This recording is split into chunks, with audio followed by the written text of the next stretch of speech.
प्राचीन काल में एक नदी के किनारे बसा नगर व्यापार का केंद्र था।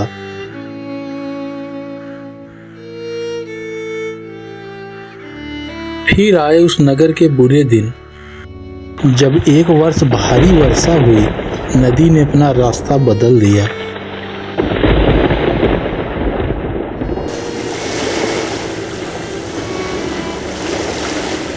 लोगों के लिए पीने का पानी न रहा और देखते ही देखते नगर वीरान हो गया।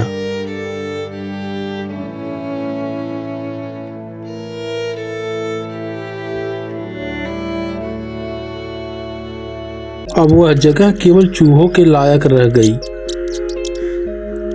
चारों ओर चूहे ही चूहे नजर आने लगे। चूहों का पूरा साम्राज्य ही स्थापित हो गया। चूहों के उस साम्राज्य का राजा बना मूसक राज चूहा। चूहों का भाग्य देखो, उनके बसने के बाद नगर के बाहर जमीन से एक पानी का स्रोत फूट पड़ा और वह एक बड़ा जलाशय बन गया।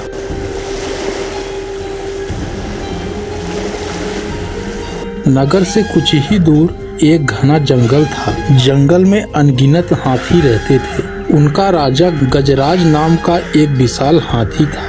उस जंगल के क्षेत्र में अचानक सूखा पड़ा। जीव जंतु पानी की तलाश में इधर उधर मारे मारे फिरने लगे। भारी भरकम शरीर वाले हाथियों की तो दुर्दशा ही हो गई। हाथियों के बच्चे प्यास से व्याकुल होकर चिल्लाने व दम तोड़ने लगे। गजराज खुद सूखे की समस्या से चिंतित था और हाथियों का कष्ट जानता था। एक दिन गजराज के मित्र चील ने आकर खबर दी।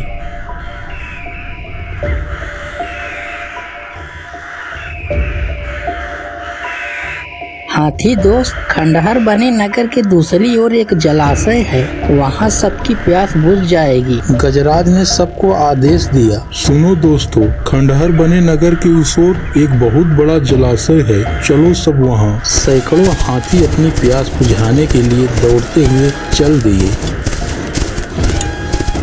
जलाशय तक पहुँचने के लिए उन्हें एक खंडहर बने नगर के बीचों बीच गुजरना पड़ा। हाथियों के हजारों पैर चूहों को रौंदते हुए निकल गए। हजारों चूहे मारे गए। खंडहर नगर की सड़कें चूहों के खून, मांस और कीचड़ से लथपथ हो गईं।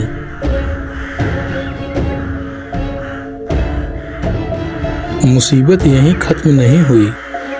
हाथियों का दल पानी पीकर उसी रास्ते से फिर लौटा और भी चूहे मारे गए। हाथी रोज उसी मार्ग से पानी पीने जाने और आने लगे।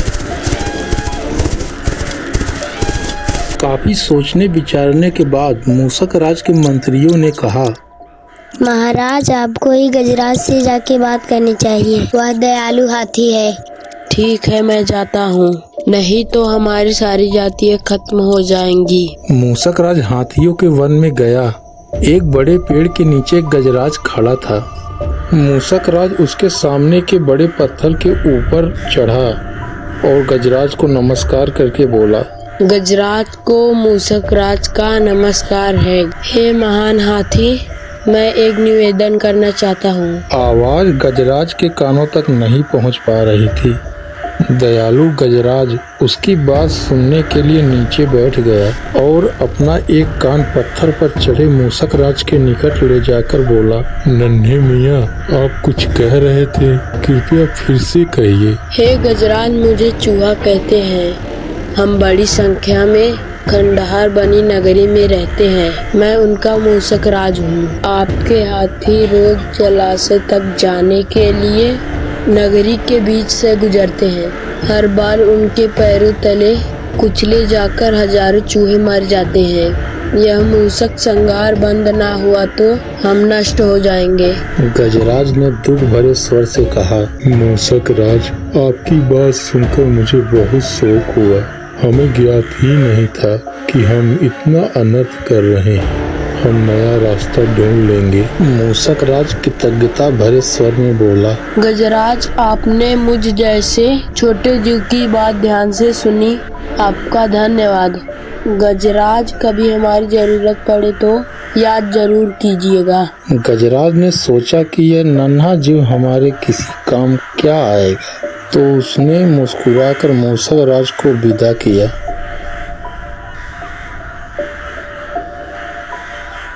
कुछ दिन बाद पड़ोसी देश के राजा ने सेना को मजबूत बनाने के लिए उसमें हाथी शामिल करने का निर्णय लिया। राजा के सैनिक हाथी पकड़ने के लिए आए।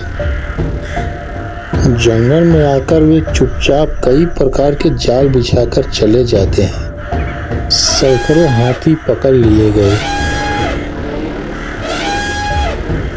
एक रात हाथियों के पकड़े जाने से चिंतित गजराज जंगल में घूम रहे थे कि उनका पैर सूखी पत्तियों के नीचे छल से दबाकर रखी रस्सी के फंदे में फंस जाता है। जैसे ही गजराज ने पैर आगे बढ़ाया, रस्सा कस गया। रस्से का दूसरा सिरा एक पेड़ के मोटे तने से मजबूती से बंधा था। गजराज चिंघाड़ने लगा, सेवकों कहाँ हो तुम, बचाओ मुझे।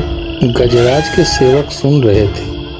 कौन फंदे में फंसे गजराज के निकट जाएगा, हम भी फंस जाएंगे, भागो यहाँ से। एक युवा जंगली भैंसा गजराज का बहुत आदर करता था। जब वह भैंसा छोटा था तो एक बार एक गड्ढे में गिर गया था। उसकी चिल्लाहट सुनकर गजराज ने उसकी जान बचाई थी। चिंगाड़ सुनकर वह दौड़ा और फंदे में फंसे गजराज के पास पहुंचा। गजराज की हालत देखकर उसे बहुत धक्का लगा। वह चीखा, यह कैसा अन्याय है गजराज, बताइए मैं क्या करूं? मैं आपको छुड़ाने के लिए अपनी जान भी दे सकता हूं। बेटा तुम बस दौड़कर खंडहर नगरी जाओ और चूहों के राजा मूसक राज को सारा हाल बताना। उनसे कहना कि मेरी सारी आस टूट चुकी है। भैंसा अपनी पूरी शक्ति से दौड़ा।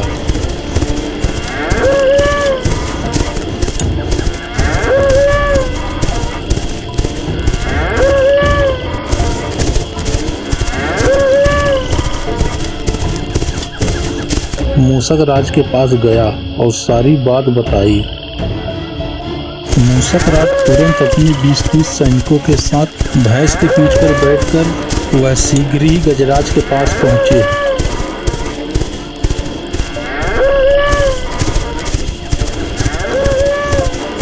चूहे भैंसे की पीठ पर से कूद कर फंदे की रस्सी कुतरने लगे। कुछ ही देर में फंदे की रस्सी कट गई और गजराज आजाद हो गए। सीख: आपसी सद्भाव और प्रेम सदा एक दूसरे के कष्टों को हल लेते हैं।